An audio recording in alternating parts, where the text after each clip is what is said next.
Welcome to this episode of Liberty Creek. On this episode, we're going to try to fix my truck. On the way home from Vermont last week, it started to rain. I turned the windshield wipers on, and they slowly went one time.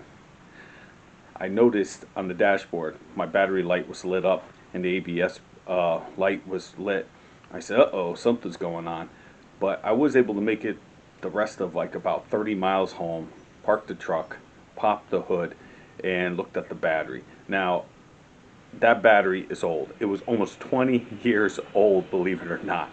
So I ripped it out, went down to the local AutoZone, picked up a new battery. The batteries, everything's getting so expensive these days. Grabbed the battery, threw it in, thought that was the problem. The reason why I thought it was the problem is because the battery's almost 20 years old, and I just replaced the alternator about 3 years ago when I first got the truck. I bought this truck for $2,600. The body was mint. That's what attracted me to it. It was taken care of pretty well. But as soon as I got the truck, I ran into some issues with registering it. Once I got it registered, I don't garage my truck, so the body just started to rust and fall apart on me.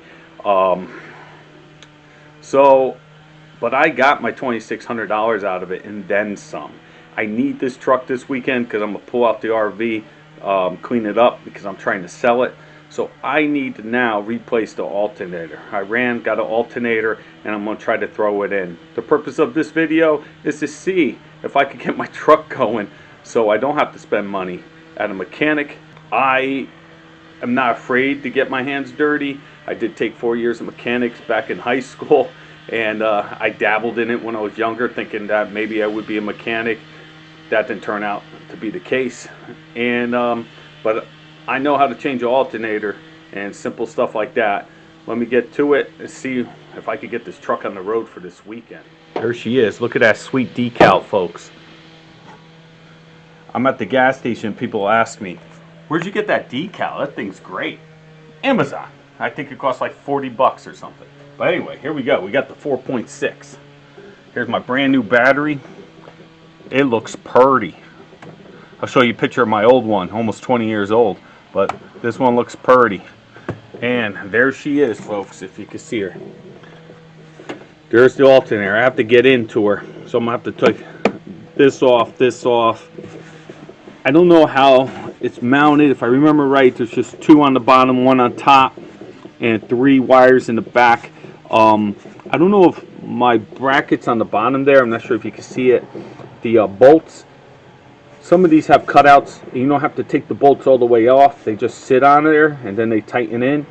But I don't remember. I'm going to have to take a look. So let me get into it and see. If I can get this going. I'll try to give you updates. I'll try to fast forward it. I'll try not to make this a long video. I don't think it's going to be a how-to video. Go on YouTube. There's better how-to videos. This will just show you how frustrated I get. Gotta have my coffee before I do anything. I already had 1 cup. Turn the compressor on.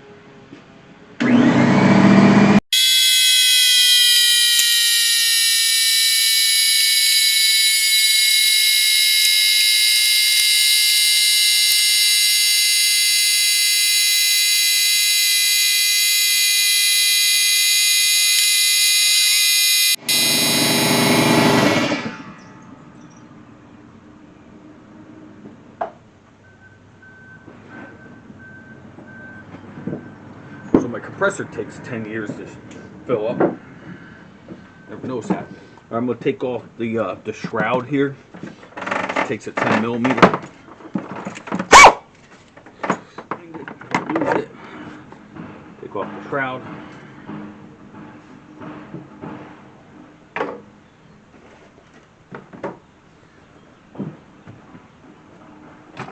You know what? Before you do anything, disconnect the battery, okay? Just take off the positive. There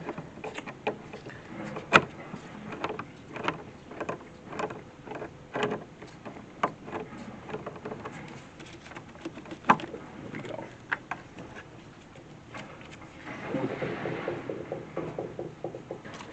I got 3 attachments two pop off, one screw off. I gotta loosen the tension on the serpentine belt. The tensioner's over there.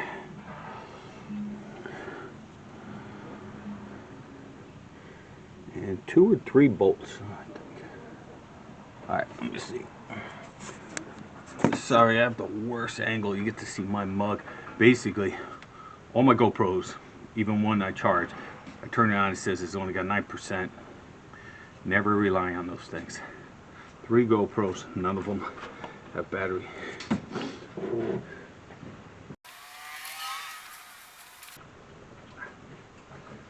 So it's good to have a breaker bar. Breaker bars are important. Oh, shit. Can't see.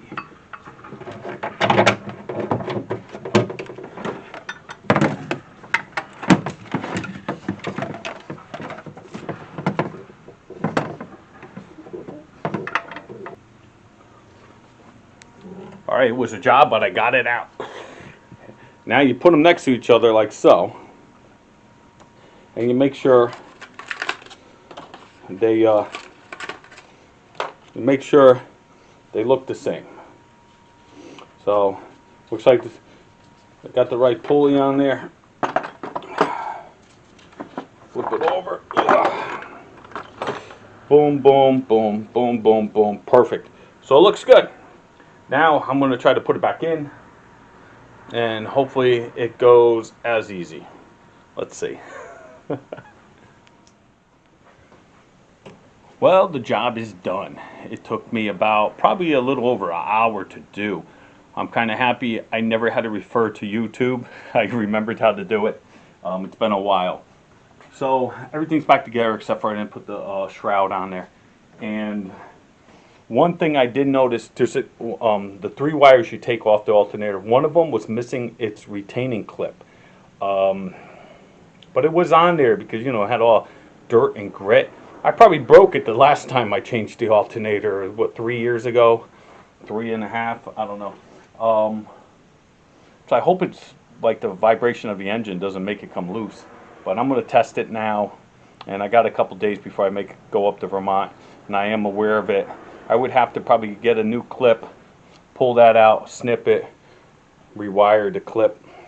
All right, let me turn it over, have Jen turn it over, and see if there's any craziness going on. Say hi, Jen.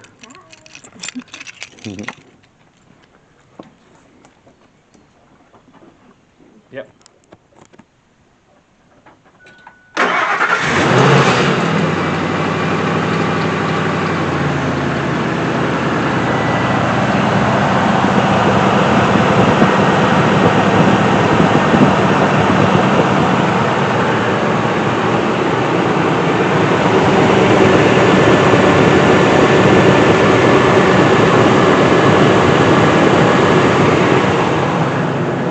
Tell that's new. Anything on the dashboard? All right, looks like the job's done.